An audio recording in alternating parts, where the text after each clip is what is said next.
qué? Porque nosotros cuando vimos el acotado, vimos que las cotas son la forma en la que yo transfiero la información, ¿sí? La información dimensional del objeto que se debe fabricar. Ahora bien, supongamos que yo necesito una estantería de madera. Entonces, me busco un carpintero que me la fabrique y digo, bueno, yo en esta estantería de madera quiero almacenar cajas que tienen 28 centímetros de altura. Entonces, cuando hago el plano de la estantería, le pongo que la distancia entre dos estantes tiene que ser de 28,5 centímetros. Porque de esa manera la caja entra bien, gusto, no me sobra espacio. Se lo doy al carpintero. El carpintero la fabrica y por supuesto se puede equivocar. Entonces viene el carpintero y pone dos estantes, no a 28,5, sino lo pone a 27,8. Bueno, cuando me la da a la estantería, yo quiero guardar la caja. ¿Voy a poder poner las cajitas?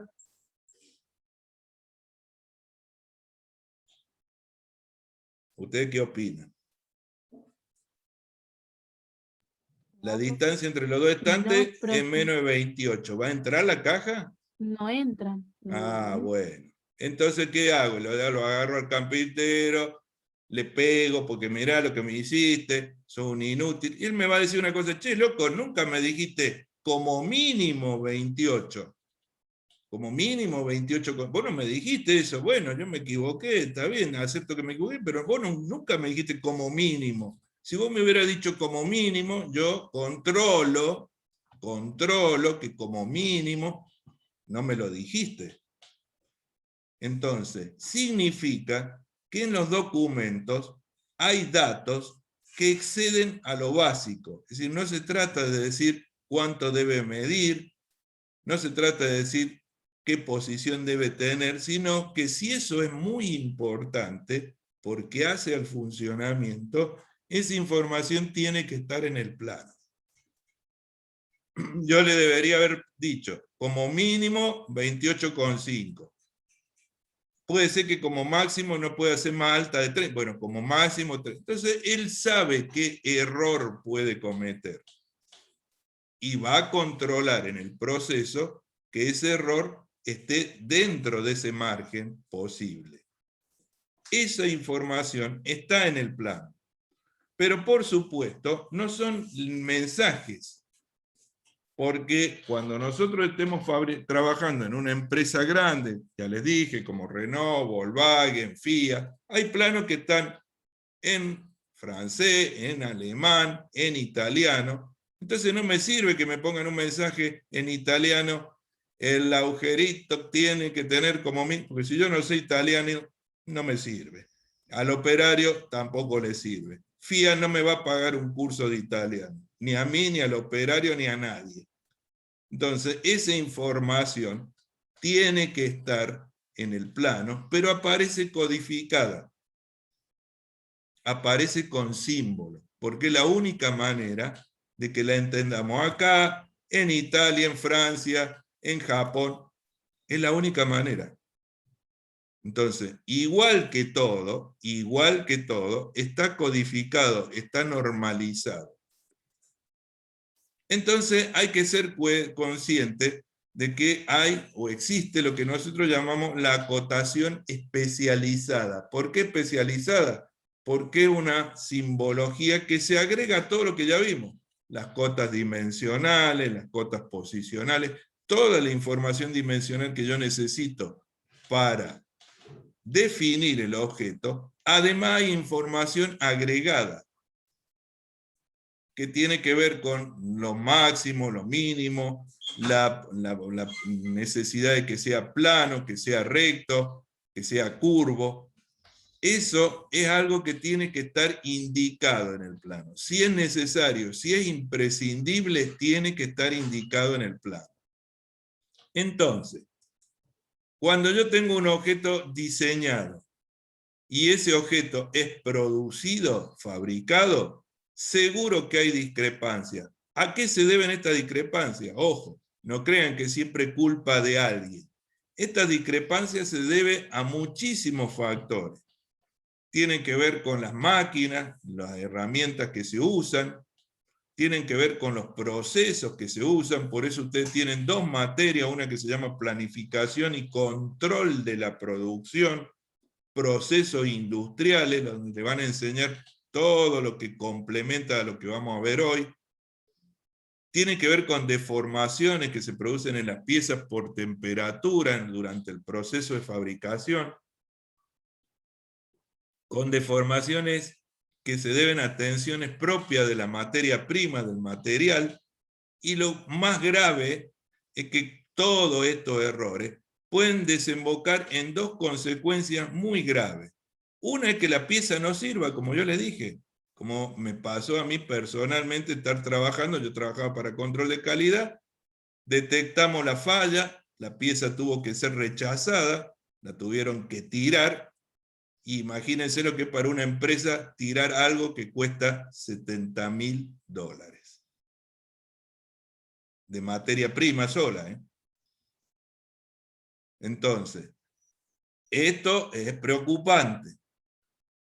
Y además existe el problema de la pérdida de intercambiabilidad. Imagínense que yo me compro un auto, se me rompe una rueda, tengo que cambiar la rueda, quiero poner una rueda, y no hay ninguna rueda que funcione porque era la rueda que estaba hecha, era muy particular. No, no se puede. Entonces, esto se tiene que resolver. Tiene que tener una solución. Y la solución es entender lo que se llama el error admitido. ¿Por qué? Porque entre las medidas que salen en el plano, que se denominan medidas nominales o de diseño, y la medida real, llamémosle así, el resultado real, siempre hay una diferencia. Y esa diferencia, que es, digamos, prácticamente imposible de evitar, debe estar dentro de un margen, o sea, hay un error admitido. Yo me puedo equivocar, generalmente el diseñador tiene en cuenta todos estos fenómenos, el ingeniero mecánico cuando diseña una pieza mecánica sabe que no va a salir perfecta, entonces va a exigir la máxima perfección, entre comillas, posible. O sea, se va a asegurar de que la pieza sirva, admitiendo que es posible que haya un error. Ustedes no son los que definen los errores. Eso lo hace un ingeniero mecánico o un ingeniero especialista, un ingeniero electrónico. Él es el que sabe cuál es el error admitido para que todo siga funcionando bien. Pero ustedes tienen que saber leer ese dato porque ustedes definen el proceso. Entonces tienen que asegurarse que la máquina que se utilice sea la correcta, que las herramientas que se utilicen, esa sí es decisión de ustedes. Y depende de cómo me puedo equivocar. ¿Por qué? Yo les pregunto algo, chicos. Si yo les doy a ustedes una hoja de papel con una línea dibujada, y le digo, agarren una tijera y corten por esta línea, o le digo, agarren una regla, una trincheta y corten por esta línea, ¿el resultado va a ser el mismo? ¿La exactitud del corte va a ser igual? No, profe. Y no. Entonces, está bien, yo tengo que cortar el papel por la línea, pero yo elijo si quiero cortarlo con una tijera o si quiero cortarlo con una regla o una trincheta. Esa es la decisión que ustedes tienen que tomar. Pero esa decisión depende de que yo le diga, ojo, quiero que quede perfecto. Entonces ustedes ya saben, quiere que quede perfecto, chao, la tijera no va, agarremos la regla. ¿Entienden la cosa, chicos? ¿Entienden? Bien, esto, que son las tolerancias, son o persiguen como objetivo justamente lo que eran las consecuencias de este problema. Asegurarnos que funcione bien, asegurarnos la intercambiabilidad. Ahora bien, las tolerancias, es decir, el error que se puede cometer, se divide en categorías. Hay tres categorías. Unas que se denomina terminación superficial, otra que se denomina tolerancia geométrica y otra que se denomina tolerancia dimensional.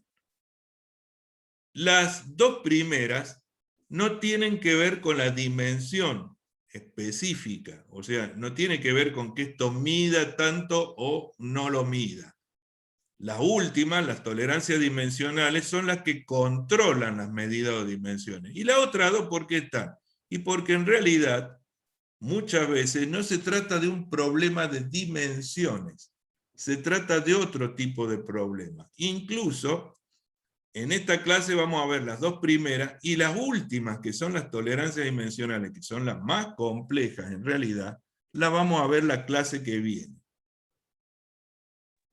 Pero para entender que es importante la geometría y la calidad de la superficie, además de las dimensiones, vamos a ver un ejemplo. Mire, supongamos que a mí me dicen, fabriquen esta pieza, esta piecita que está acá en blanco, porque esta piecita tiene que estar montada dentro de esta otra pieza. Y el agujerito mide 10. Bueno, yo fabrico la piecita esta, y el agujero mide 10, entonces la pieza la fabrico de 10. Y la dimensión está bien, es 10 y 10, está perfecta la dimensión. Pero acá, cuando la quiero montar a la pieza, me doy cuenta que el problema no es la dimensión, es que en el proceso de fabricación esto quedó deformado. Entonces, no es un problema de dimensión, es un problema de forma, de geometría. Lo mismo pasa acá. Y yo tengo que poner esta piecita acá, pero quedó ubicada en otro lugar. Entonces, la dimensión está bien, esto mide 10, pero no entra. O como está acá.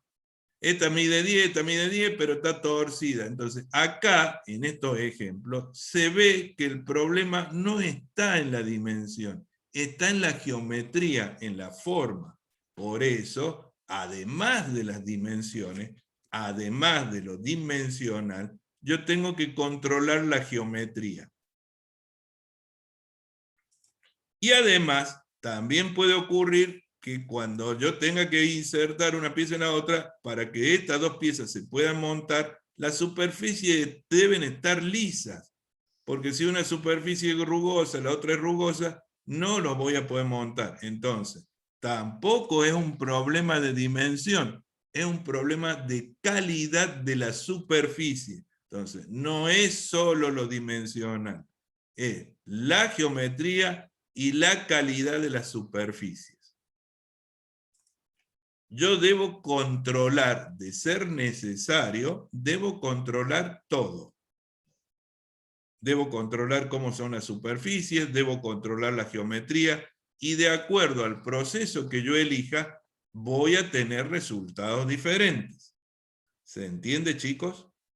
¿Se entiende por qué hay tres categorías?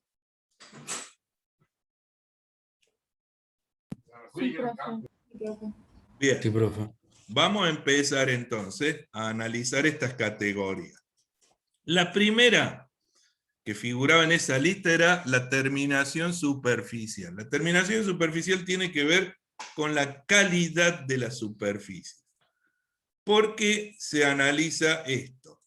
Porque en realidad, cada vez que yo voy a producir algo, generalmente esa producción puede conllevar la interacción entre una herramienta, ¿sí? Una máquina, una herramienta, y un objeto. Entonces, por ejemplo, para poder fabricar esto que está acá, que es un alojamiento, ¿sí? Como el que veíamos en la pieza recién, yo puedo hacer distintos tipos de herramientas. Podría usar una fresa como esta, corte lateral. Podría usar una fresa como esta, que es corte frontal. Ya van a ver ustedes todas las herramientas, todos los distintos procesos de mecanizado tienen, como les dije, una materia. Ahora, esto que yo veo acá, ¿sí? Este dibujito que está acá, no es una foto del proceso, es una idealización. Este es el proceso ideal. Entonces, hace el alojamiento, maravilloso como queda, una pinturita, este también, hace el alojamiento. Muy linda la herramienta. Bueno, muy lindo todo, pero eso es lo ideal. Lo real es esto. ¿Ven? Esta es la herramienta de corte frontal, esta es la herramienta de corte... Miren las marcas. ¿Ven? ¿Ven las marcas que quedan? No queda lisito. No, queda con todas esas marcas. Ahora, el que diseña el plano, el que diseña, el que diseñó la pieza, me puede decir, che, no, mirá, ojo, no me tiene que quedar bien liso porque esto va a apoyar. Entonces, no es lo mismo que yo lo haga con esta herramienta que me deja todas estas marcas, que lo haga con esta herramienta que me deja menos marcas. No es lo mismo. Y el resultado no va a ser igual. Y el costo de eso es que a lo mejor la pieza no va a servir. Ahora, el que diseña sabe si puede tener marca, qué tipo de marcas puede tener, porque las marcas pueden ser de diferentes características. Él sabe, y él se los va a decir en el plano, se los va a decir en el plano, pero no le va a mandar una carta, ni lo va a hablar por teléfono, ni le va a mandar un WhatsApp, che, escúchame, fíjate que... No, porque esa persona ni siquiera a lo mejor está en este país. Entonces, no se los va a decir de esa forma, se los va a decir en el plano. Bien. Entonces, es obvio que entre la realidad y lo ideal hay diferencias, y muchas diferencias. Entonces, hagamos de cuenta que yo me acerco, saco una foto, la amplío, y puedo ver la superficie que se ven acá, las superficies reales, en detalle. Vería algo como eso. En esta superficie yo voy a ver dos tipos de marcas. En general voy a ver unas marcas más pequeñitas, que están acá más ampliadas todavía, que se llaman rugosidad. Esas marcas se deben al filo de la herramienta. Y es para que lo entiendan como que yo le dijera, agarren un papel de lija y pásenlo por arriba de una madera. Entonces ustedes agarran un papel de lija, lo pasan por arriba de una madera, y lo que van a ver es que quedaron unas marquitas, que se deben a qué? Al abrasivo del papel en contacto con la madera. Eso se llama rugosidad. El abrasivo es el filo, y al tomar contacto con la madera deja como unas ranuritas, unas marquitas. Pero también puede ocurrir que yo al papel de lija lo deslice moviendo la mano en línea recta, un movimiento al lado del otro, todo líneas rectas. O puede ser que yo al papel de lija lo pase moviendo la mano en forma circular, haciendo girar la mano en forma circular. De las dos formas van a quedar estas marquitas. Pero además de esta marquita, o van a quedar líneas rectas o van a quedar líneas circulares que se deben al desplazamiento de la herramienta. A esas líneas rectas o líneas circulares se las denomina ondulación. Y además es posible que la madera ya de por sí tenga algún tipo de detalle, o sea, tenga grietas, tenga ranuras, tenga pocitos, que tienen que ver con la calidad de la materia prima, porque no es lo mismo comprar una madera de pino que comprar una madera de roble. Las características de la madera en sí misma son diferentes. Una madera es de más calidad que la otra. Ahora, cuando a mí me dan a fabricar algo, todas esas decisiones las toman ustedes. Yo les voy a decir, che, no quiero que tenga marca, no quiero que tenga porosidades. No... Entonces ustedes decidirán, no quiere porosidades, bueno, vamos a comprar roble. No quiere marca, ¿qué marca no quiere? Y no quiero marcas circulares. Bueno, entonces le voy a decir al que la elige pasando el papel en línea recta, no circular, porque, ¿entienden, chicos? Yo les voy a decir como diseñador qué es lo que quiero, y ustedes como digamos, ingeniero de producción le van a dar al operario las instrucciones. Agarrá este tipo de madera, lijala de esta manera. Pero eso tiene que estar en el plano. No va a ser un mensaje hablado, no va a ser una videollamada, no. Tiene que estar en el plano. ¿Se entiende?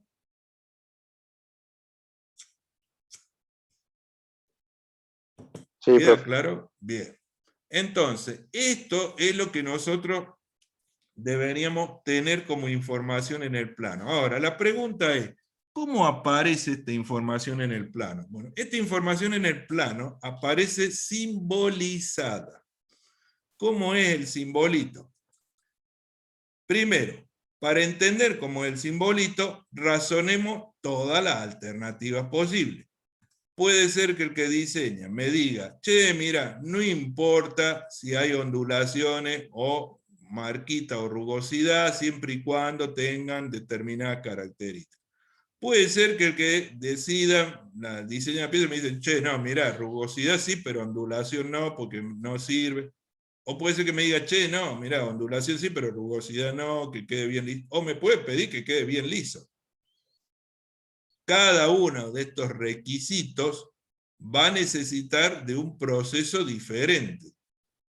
Voy a necesitar ser más cuidadoso, elegir un proceso más adecuado, una herramienta más adecuada, una máquina más adecuada. Entonces, todo esto tiene que estar en ese simbolito. Yo voy a usar un símbolo, pero el símbolo me debe permitir discriminar si es esta situación, si es esta situación, si es esta situación, si es esta situación. Y además, en ese símbolo yo debería saber, bueno, hay marcas, ¿qué profundidad tienen que tener las marcas? ¿Cómo pueden ser?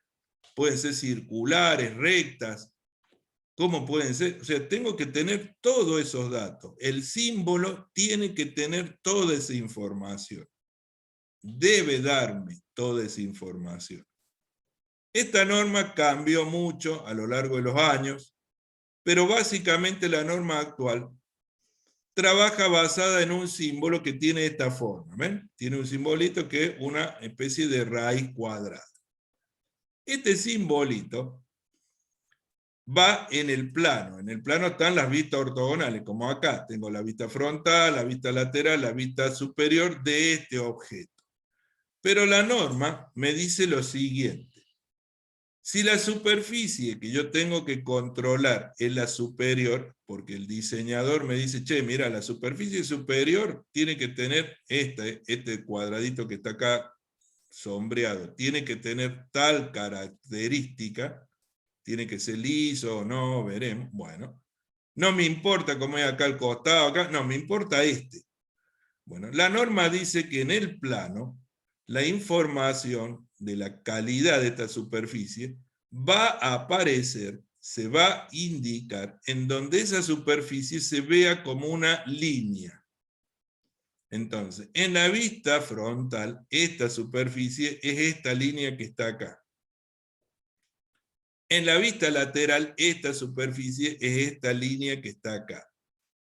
En la vista superior, esa superficie no se ve como una línea, se ve la superficie, es todo este rectángulo. Conclusión. De acuerdo a lo que la norma me dice, el símbolo va a estar en la frontal porque se ve como una línea, en la lateral porque se ve como una línea, pero no puede estar en esta vista porque no se ve como una línea. ¿Se entiende? ¿Sí? Profe, Sí. una consulta. Por ejemplo, en la lateral, el simbolito, digamos que está a la derecha. ¿Está ¿Sí? bien puesto ahí? ¿Sí? ¿No debería ir ¿Sí? en...? Escuchen lo que les voy a decir. Esperen.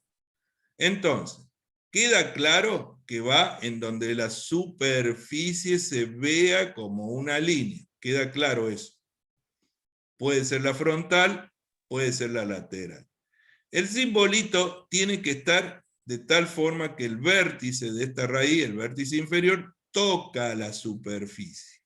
Entonces tiene que estar como está acá, tiene que estar como está acá. Pero es un acotado, chicos. Es un acotado. Entonces, si yo tengo espacio, lo pongo aquí. Si yo tengo espacio, lo pongo aquí. Pero si no tengo espacio, como toda cota, si yo no tengo espacio, puedo hacer una línea auxiliar de cota y apoyarlo sobre la línea auxiliar de cota. Porque es un acotado. ¿Se entiende? Además, como yo quiero que esta superficie esté controlada, entonces voy a poner el simbolito acá, voy a poner el simbolito acá, voy a poner el simbolito en los 3 lugares. Es un acotado. Si yo veo la altura acá, entonces pongo la altura acá, pongo la altura en la vista lateral, ponemos la No, altura solamente en el que se ve más claro. Exactamente, es un acotado. Entonces, el simbolito tiene que ir donde se vea una línea, ¿sí? Donde la superficie sea una línea. ¿En qué vista? En la que sea conveniente. ¿De qué va a depender de que yo lo ponga en la vista frontal o en la lateral o sobre la línea acotada? ¿De qué creen que depende? Del espacio que ponemos en las cotas. Exactamente, del espacio que yo tenga, porque ya sabemos que las cotas yo las puedo distribuir, ¿Entienden, chicos, cómo es la cosa?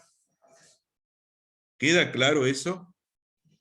Profe, y siempre agregamos también las flechas y todo eso. No, ¿qué flechas? O sea, las flechas ¿Esta, de, por esta ejemplo, ahí. flecha? No. Ah, Ahí esta, la sí, la de cotas siguen estando, las cotas están. Acuérdense que esto se agrega a las cotas.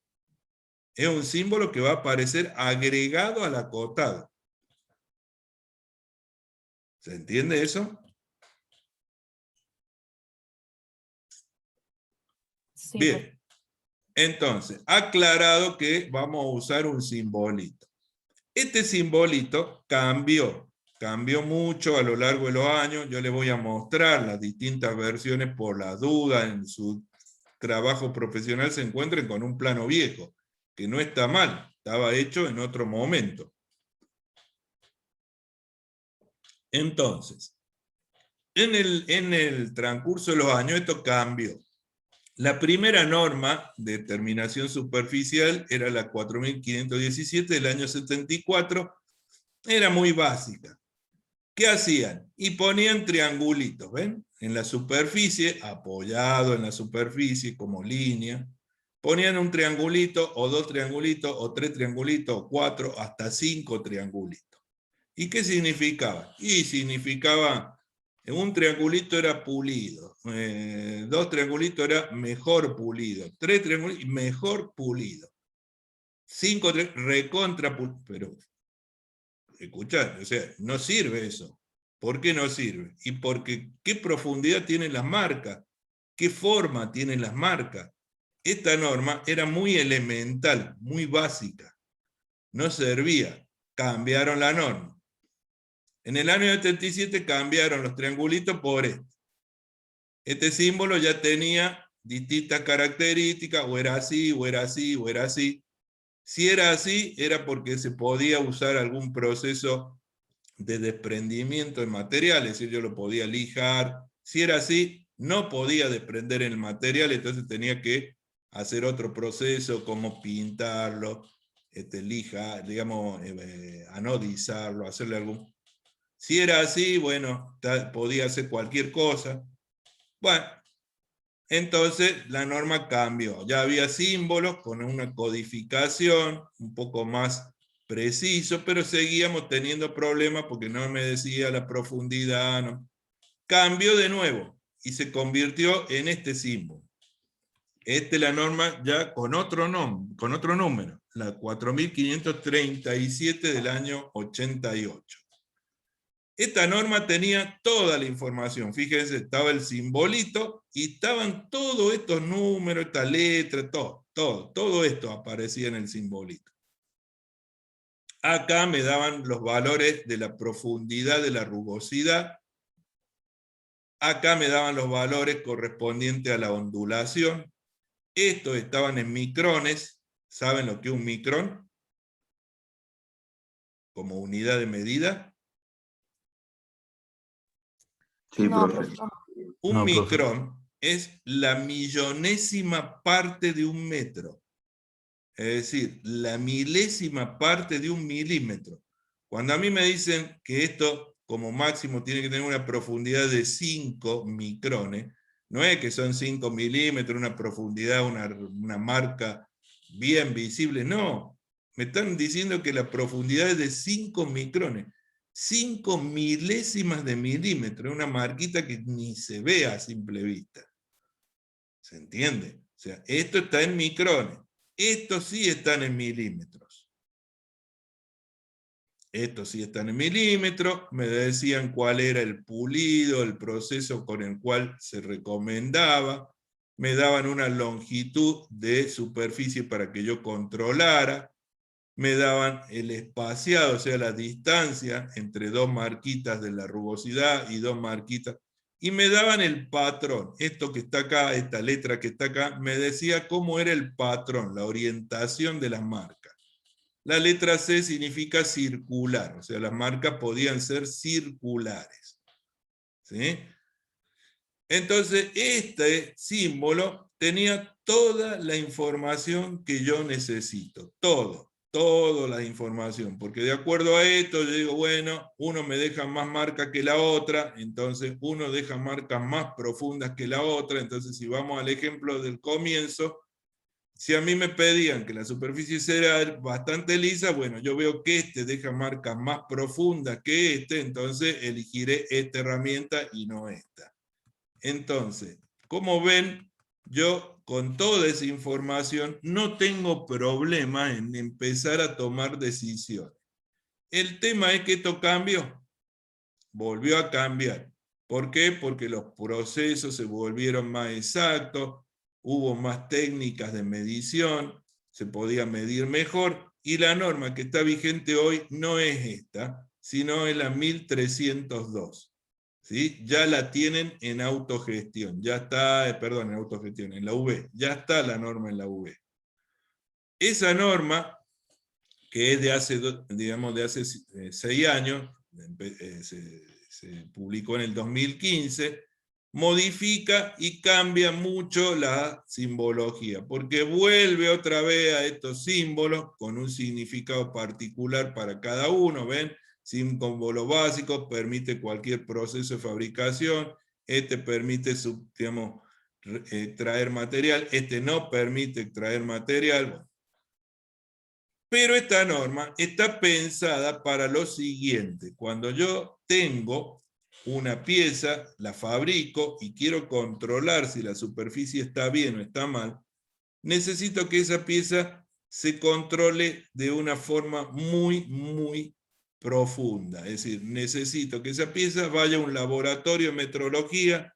En ese laboratorio de metrología la van a medir con un instrumento que se llama rugosímetro.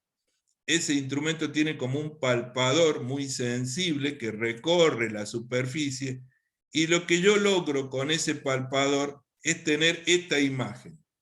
Lo que yo logro es que tengo ampliado, como en una especie de microscopio, esta imagen, el perfil. Y lo que se hace es, con unos instrumentos de medición, controlar el valor de determinados parámetros que se denominan RA, RZ, RT. Estos parámetros tienen que ver con la rugosidad. Uno de ellos habla de la profundidad, otro del paso, de la rugosidad, es decir, la separación entre... y se miden con absoluta precisión. Pero eso requiere un instrumento muy complejo. El tema es que antes esos datos en esta norma estaban explícitos. A mí me decían cuál era la profundidad de la ondulación, de la rugosidad. En la nueva norma, el problema es que eso está codificado, lo cual significa que hay que conocer muy bien la norma, porque ya no salen todos los numeritos, no salen esos números, no me dicen con precisión, no tengo todo, sino que me dan información que tiene que ver con los datos que necesita la gente del laboratorio. Es decir, ve qué parámetro es el que va a controlar, ve cuál es la altura en micrones, ve lo que le llaman una banda de transmisión, porque es un instrumento electrónico, entonces cómo ajustar el instrumento. Pero eso, en un taller, llamémoslo así, en la línea de montaje, es muy difícil de hacer, no se puede hacer.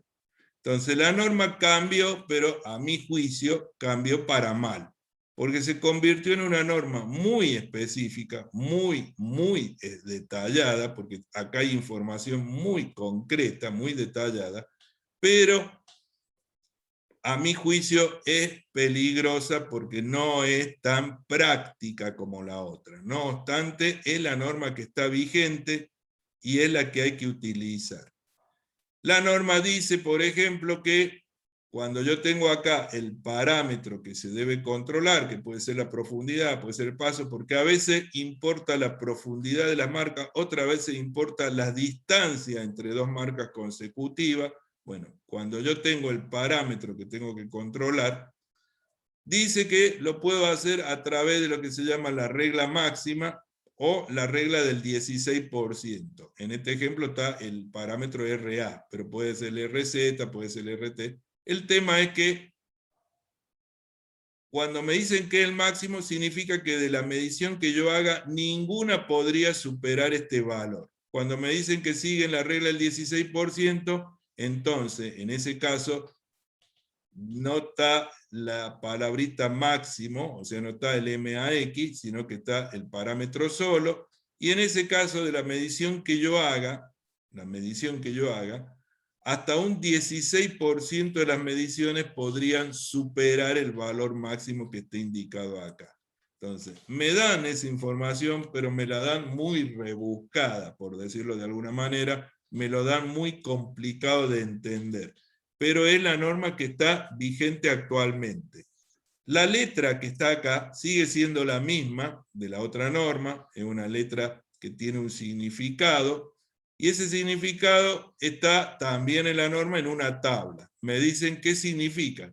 Yo ahí podría ver no una letra, sino estas dos rayitas, o esta rayita, o una X, o una M, o una R, o una P, y cada una tiene que ver con un patrón.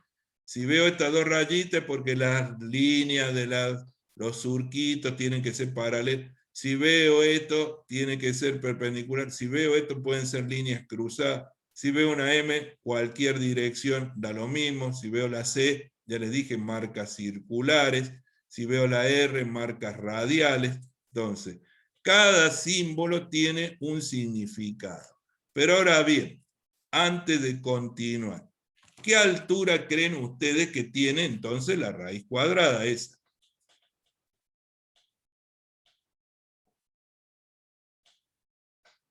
¿Qué altura tendrá el símbolo? 10 milímetros. Y más o menos unos 7, unos 10 milímetros debería tener, porque debe tener una altura que sea más aproximadamente 2 veces la altura. Eso está aclarado en la norma, ¿eh? En la norma les dice qué altura tiene que tener, función de la altura de la letra. Siempre recuerden que los espesores, las alturas, las dimensiones, lo mismo que en la flecha del acotado, están referidas a la altura de la letra, porque la altura de la letra cambia. Si yo estoy dibujando un plano de 2 metros de largo, y no voy a usar una letra de 3,5 milímetros porque no se ve, voy a usar una letra de 5 o 6 milímetros de altura, entonces todo se agranda. Si yo voy a usar un plano chiquitito, una A4, bueno, entonces se entiende que están referidas a esto. Pero para nuestro dibujo, para nuestro trabajo práctico, y bueno, debería tener por lo menos 7 milímetros de altura, por lo menos. Mejor 10, porque toda esta información tiene que estar, todos estos numeritos, todas estas palabras tienen que estar, y se tiene que ver bien claro esa información. El tema, entonces, volviendo a cómo se representa en un plano y qué reglas se siguen, acá tenemos ejemplos de representación, ¿ven? Entonces tengo una pieza, vista frontal, vista lateral en corte, completo. Entonces acá tengo cómo tiene que ser esa superficie, cómo tiene que ser esta superficie, fíjense el sentido de lectura, o lo veo horizontalmente o lo veo desde la derecha a los verticales, porque tiene que ser así. Puede estar apoyado sobre la superficie, puede estar apoyado en una línea de cota, en el corte lo mismo, puede estar apoyado sobre la línea, puede estar apoyado en una línea de cota, puede estar apoyado en una línea auxiliar de cota. Entonces, ¿quedan claros, chicos, cómo se acota? O sea, ¿dónde es que lo van a ver a este simbolito? ¿Sí? Profesor, Sí. yo tengo una Bien. duda. Espera, discúlpame un minutito, ya te escucho. Por otro lado, sabemos que no se puede acotar en contorno oculto, ya lo dijimos, la norma aconseja que no se acote en contorno oculto. Y además, como ven, están todas las otras cotas, porque todas las otras cotas siguen estando, porque siguen siendo necesarias. Entonces, si yo no tengo espacio, ¿qué hago? Y bueno, en lugar de escribir todo eso, porque escribir todo eso me va a llevar un espacio, si yo no tengo espacio, puedo recurrir a poner un símbolo genérico con una letra y a un costado sobre el rótulo del documento pongo una referencia. Es decir, digo, este simbolito que tenía la letra I significa todo esto que está acá, con todos los códigos, todos los datos, toda la información que no puedo desarrollar porque no tengo espacio, porque acá están las cotas. ¿Entienden eso? ¿Queda claro eso? Ejemplos de cómo acotar, en la norma hay un montón, chicos, como siempre. Esto que yo les muestro acá no es la única posibilidad, hay un montón. Bueno, tienen que mirar la norma para ver cuáles son los ejemplos a los que nos referí. Sí, te escucho, el que quería preguntar algo, que no te permito. Sí. En la figura de arriba a la derecha, donde marca la tolerancia, está bien que como que corte a la línea de No, cota. no está bien. No está bien. Lo que le mostramos acá es las alternativas que hay. O sea, no está bien. En realidad este simbolito, como decía recién Ricardo, si yo no tengo espacio para ponerlo en ningún lado, puedo ponerlo dibujado acá, ¿ves? ¿Sí? Dibujado Claro. adentro de la pieza, me refiero. ¿Queda claro eso, chicos? O sea, no está bien. Lo que te está mostrando es las alternativas, es decir, dónde debería estar. ¿Estamos? ¿Dónde se podría ubicar? ¿Queda claro eso? Gracias. ¿Se entiende, chicos? ¿Quedó claro esto de la terminación superficial? ¿Se entiende qué significa? ¿Se entiende cómo va a aparecer esta información en los documentos? Sí, profe. Bien. Sí, profe. Sí. Seguimos. La segunda categoría que vamos a ver hoy son las tolerancias geométricas. Las tolerancias geométricas surgen debido, entre otras cosas, a situaciones como la que vemos acá. Supongamos que a mí me dicen, fabrique una pieza, en principio cilíndrica, porque acá me dicen que esto mide un diámetro de 5. Esto que está acá al lado, ven esto que está acá al lado que dice más menos 0,02, son las tolerancias dimensionales. Esas son las que vamos a estudiar la clase que viene. Vamos a ver cómo se pone, en realidad si se pone así o no se pone así, vamos a ver todas las posibles, digamos, las posibles situaciones.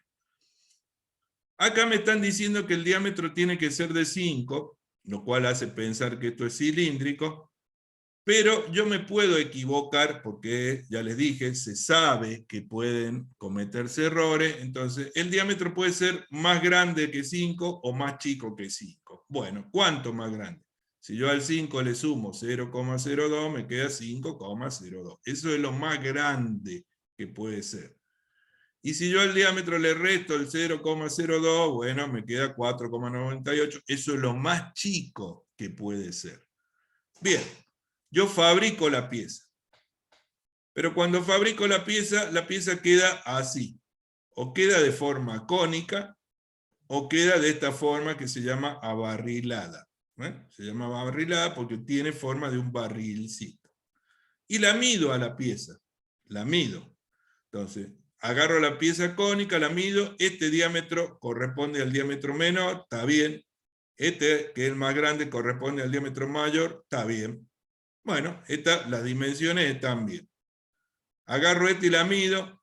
En este extremo tiene el diámetro menor, está bien. En este otro extremo tiene el diámetro menor, está bien. En el medio tiene el diámetro mayor, está bien. O sea, dimensionalmente están bien. El tema es, ¿servirán? Porque no es lo mismo que sea cilíndrico a que tenga forma cónica o tenga forma abarrilada. No es lo mismo. ¿estarán bien? Es decir, no tienen la forma correcta, porque a mí me decían que tenía que ser cilíndrica, y acá no es cilíndrica, y acá tampoco es cilíndrica. Sin embargo, sus dimensiones están bien. Entonces, acá el problema no son las dimensiones, es la forma. Y el que diseñó la pieza, obviamente sabe si pueden ser o no cilíndricas, si puede o no ser cónicas, si puede o no. Y eso me lo va a decir en el plano. Entonces, yo tengo que ser consciente que el hecho de que las dimensiones estén bien no significa que la pieza está bien. Las dimensiones están bien en este caso y en este caso. Y sin embargo, puede ocurrir que la pieza no sirva. Y entonces tenemos que ver cómo se controla la geometría. La tolerancia geométrica se controlan de acuerdo a la norma 4515. Por suerte, a diferencia de la anterior, de la 1302, esta norma no cambió. Esta norma es prácticamente igual. Fíjense que la última versión, que es la 4515 asterisco, que es del 2015, del mismo año que la 1302, bueno, la más nueva, es la que está en vigencia, es igual a la anterior, es prácticamente igual, cambió muy poquito. Lo único que cambió fue que se hacen algunas definiciones más, o sea, se le agregaron explicaciones.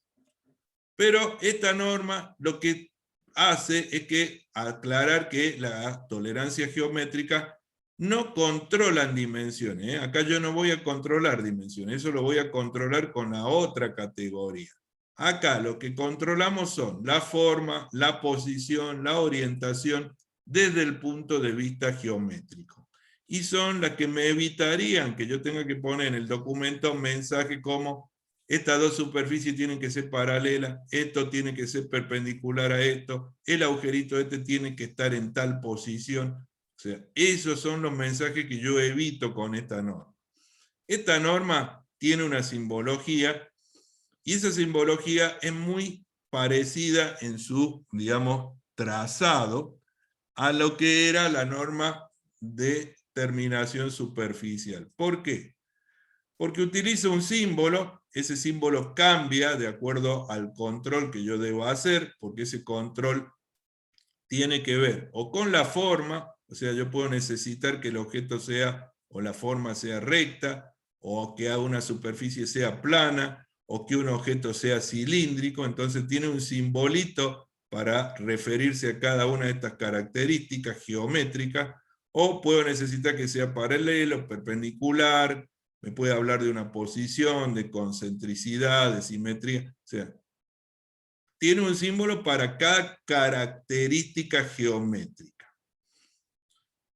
Acá, si se fijan, habla de que hay características que no tienen referencia, que son las características geométricas que se refieren a la forma, y hay otras características que sí tienen referencia. Pero para entender eso, vamos a ver un ejemplo de cómo es el símbolo.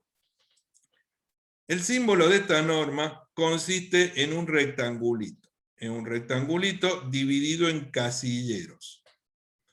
Esos casilleros tienen, digamos, una vinculación con la gráfica, que es una flechita, como la flecha de cota, y la superficie que se tiene que controlar se ve como una línea, igual que la norma anterior. Entonces, en las vistas, en el conjunto de vistas ortogonales, yo voy a buscar la vista en la cual la superficie se ve como una línea, y en ese lugar voy a indicar la tolerancia de, pues digamos, forma, o la tolerancia geométrica. ¿Se entiende? Entonces, igual que la norma de terminación superficial, vamos a buscar una vista donde la superficie se vea como un contorno, y ahí va a aparecer este simbolito, que es un rectángulo, como les decía, dividido en casilleros. ¿Qué información tiene cada uno de esos casilleros? Bueno, en el primer casillero va siempre la característica que se debe controlar. Característica significa, en el primer casillero va a ir alguno de esos símbolos. O la rectitud, o la cilindridad, o la perpendicularidad, o sea, ¿cuál de las características es la que se debe controlar? En el segundo casillero está la tolerancia, el error que yo puedo cometer, el error admisible. ¿Cuánto me puedo equivocar? Ya vamos a ver un ejemplo aclarando esto. Pero me dicen que esa información, el error que yo puedo cometer, está expresado en las mismas unidades que el acotado lineal. Quiere decir que si yo estoy viendo un plano que está acotado, como nosotros, ¿en qué unidades acotamos nosotros? Milímetros. Entonces, eso está en milímetros. Y hay un tercer casillero que tiene que ver con la referencia.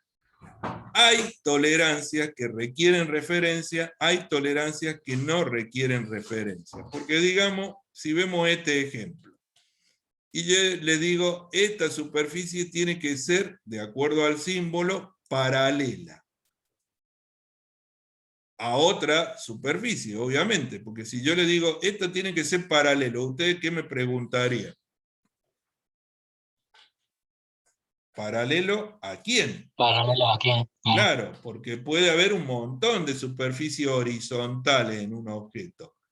Y no significa que tienen que ser todas paralelas entre sí. A lo mejor a mí hay dos superficies que sí necesito que sí o sí sean paralelas, de todas las que están.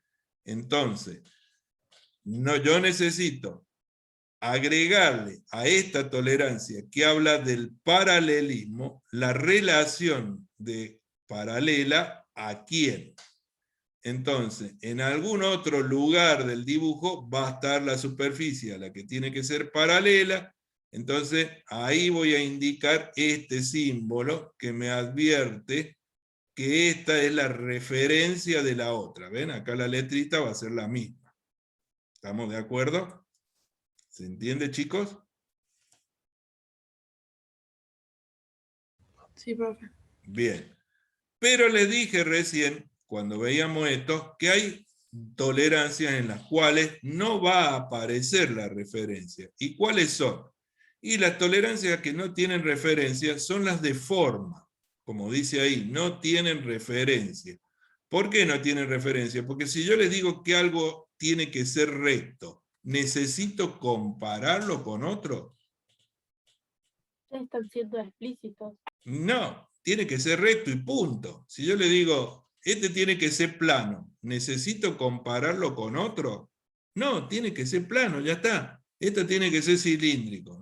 Entonces, estas tolerancias, las de forma, no tienen referencia. Distinto es si yo le digo, tiene que ser paralelo, tiene que ser perpendicular, tiene que ser concéntrico, porque entonces sí necesito una referencia. Paralelo a quién, perpendicular a quién, concéntrico con quién. Entonces, la moraleja es que en las tolerancias de forma no va a estar el tercer casillero. Cuando acá no esté el paralelismo, sino esté planitud, rectitud, cilindridad, no va a estar este casillero. ¿Se entiende? No va a estar el tercer casillero, porque no hay referencia. Yo digo, esto tiene que ser plano, punto, tiene que ser plano, no necesito otra superficie. Esto tiene que ser cilíndrico, bueno, punto, tiene que ser cilíndrico, no hay otra superficie. ¿Se entiende, chicos? Entonces, este simbolito, que es un rectángulo y que está dividido en casilleros, tiene un mínimo. ¿Cuál es el mínimo de casilleros que yo voy a ver? 2. 2. 2. El máximo, ¿cuál será? Ahí viene la cosa. El máximo no es 3. El máximo puede ser 9, 10, 11, hasta 13 casilleros. Yo he visto en plano en donde hay 13 casilleros. Imagínense el largo del simbolito. Y porque una superficie puede que tenga que ser paralela a esta otra, pero además, esta misma superficie, además de ser paralela a lo mejor tiene que ser perpendicular a la lateral derecha. Entonces, acá se me van a agregar casilleros. ¿Y cuántos casilleros se me van a agregar? 3. Porque la misma superficie que tiene que ser paralelo a A, tiene que ser perpendicular a esta. Entonces, va a haber una tolerancia, perpendicularidad, va a haber una nueva referencia. ¿Entienden, chicos? Entonces, el mínimo es 2, el máximo no se sabe. Depende de la situación particular. ¿Queda claro eso? ¿Se entiende? Sí. Bueno. Sí, profe. Ahora, muy importante, vamos a razonar como recién cuando vimos que había rugosidad, que había marquitas, que esas marquitas podían tener una profundidad, que había patrones en las marcas. Ahora vamos a razonar qué significa una tolerancia de este tipo. ¿Qué me quieren decir cuando me dan una indicación como esta? Vamos a usar un ejemplo. Entonces, escuchen bien. Acá tengo 2 imágenes, pero le hago una aclaración. La imagen de la izquierda, esta que está acá, sería el plano. Esta imagen de acá es el plano. La imagen de la derecha no es el plano, sino que esta imagen es como que yo agarré, construí la pieza y la amplié, porque está exagerado, lo amplié para ver cuál es el resultado después de haber fabricado la pieza.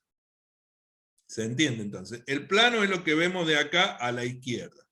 Y esto que está acá es un dibujito que me muestra cómo quedaría la pieza después de haberla fabricado. ¿Se entiende?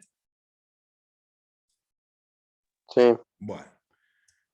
Fíjense que las dimensiones que están acá, que están en milímetros, esta pieza es muy chiquitita. Fíjense que tiene 2 milímetros de alto, este escaloncito tiene 1 milímetro, 7 milímetros en total, 3 milímetros. O sea, es una pieza chiquitita, o sea, el dibujo este está muy agrandado. Pero me dicen lo siguiente, me dicen que esta superficie, la superior, tiene que ser paralela a la superficie A es la de abajo, podría haber sido esta. ¿Ven por qué hace falsa la referencia? Porque acá tengo una horizontal, otra horizontal, otra horizontal. Bueno, esta tiene que ser paralela, pero ¿a cuál de las otras 2? Puede ser paralela a esta o puede ser paralela a esta. En este caso es paralela a la de abajo. Y me dicen que el máximo de error que yo puedo cometer en el paralelismo es de 0,005 milímetros. O sea, me están diciendo que tiene que ser paralela con un error máximo de 5 milésimas de milímetro. O sea, muy poquito. Entonces, el significado de eso es el siguiente. Yo la construyo a la pieza. Pero cuando construimos la pieza, ya hemos visto que por las herramientas y toda la historia esa, el resultado no va a ser una superficie plana, bien recta. Esto no va a terminar siendo recto. Va a terminar teniendo una forma así, de acuerdo a la herramienta. ¿Ven la línea esta irregular, oscura que hay ahí? ¿La ven, no? Bueno, ese es el perfil real. Esa es la forma en la que la pieza quedaría. ¿Y cómo controlo que sea paralelo a? Bueno, eso significa hacer lo siguiente. Trazar dos líneas perfectamente paralelas a A, ven esas 2 líneas rojas, perfectamente paralelas a A, tal que la distancia entre esas 2 líneas es de 5 milésimas de milímetro. Y el perfil de mi superficie debe quedar confinado entre esas 2 líneas. De esa manera, esta superficie no es una recta y por lo tanto no podría entenderse que es paralela. No obstante, como el perfil está confinado dentro de esas dos líneas, yo puedo asumir que sí, prácticamente son paralelas. ¿Se entiende cómo es que se razona estas tolerancias? Sí, profe. ¿Quedó claro, chicos? Entonces, ¿entienden qué es lo que significa ese simbolito? ¿Estamos? Bien. Ah, profe, una pequeña duda. Sí, La paralela que hace abajo de la letra A, digamos, ¿no? El triángulo de la cota, ¿tiene alguna medida en específica? Ese triángulo sí, es ese sí está especificado en la norma. en la Tiene un norma. tamaño y Perfecto, todo. perfecto. Listo, ¿Sí? gracias.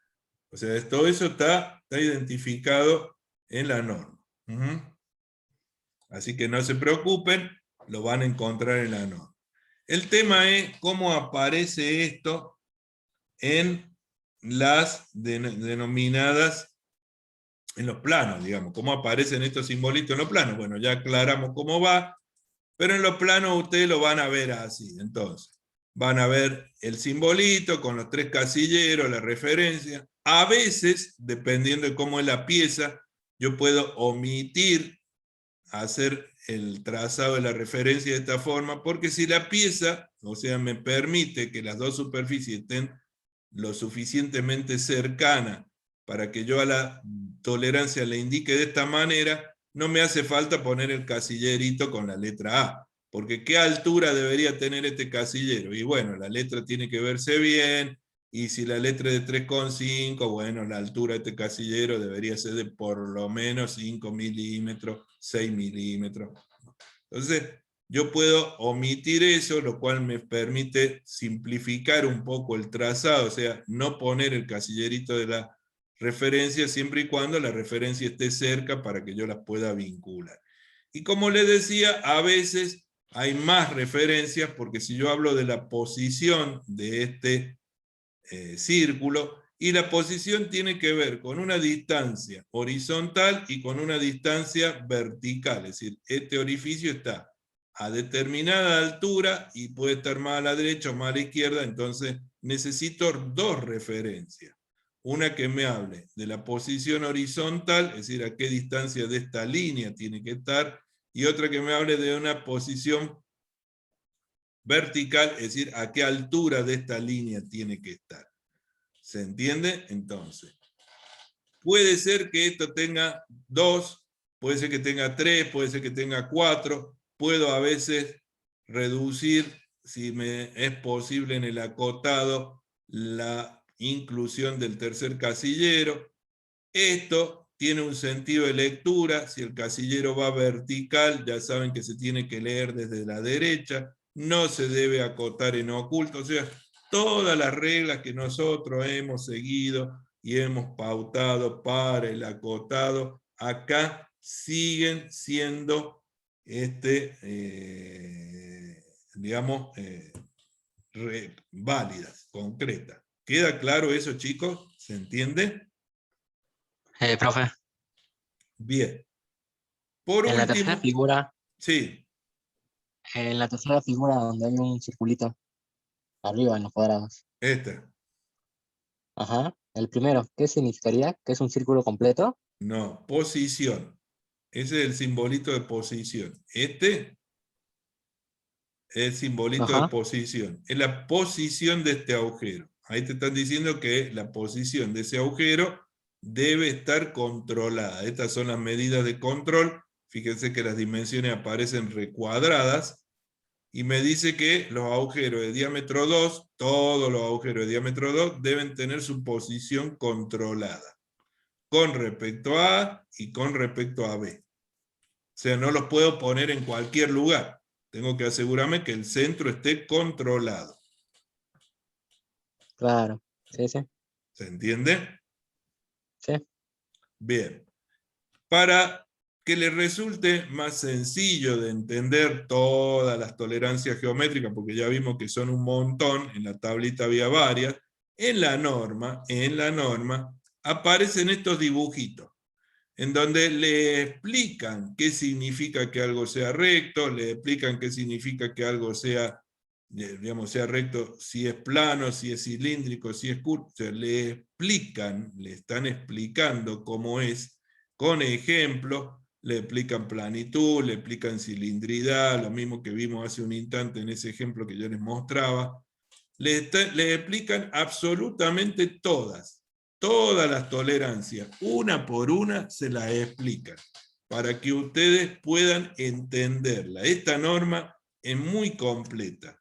Es una de las normas más completas. Incluso está subida a la UB. Fíjense que esta norma es tan grande, es la más larga de todas las normas, que nosotros, debido a la cantidad de ejemplos que tiene, que no la pudimos subir directamente, está comprimida, porque no me la deja subir a la UB como, digamos, archivo directo. La tuve que comprimir para poder subírsela, pero está todo.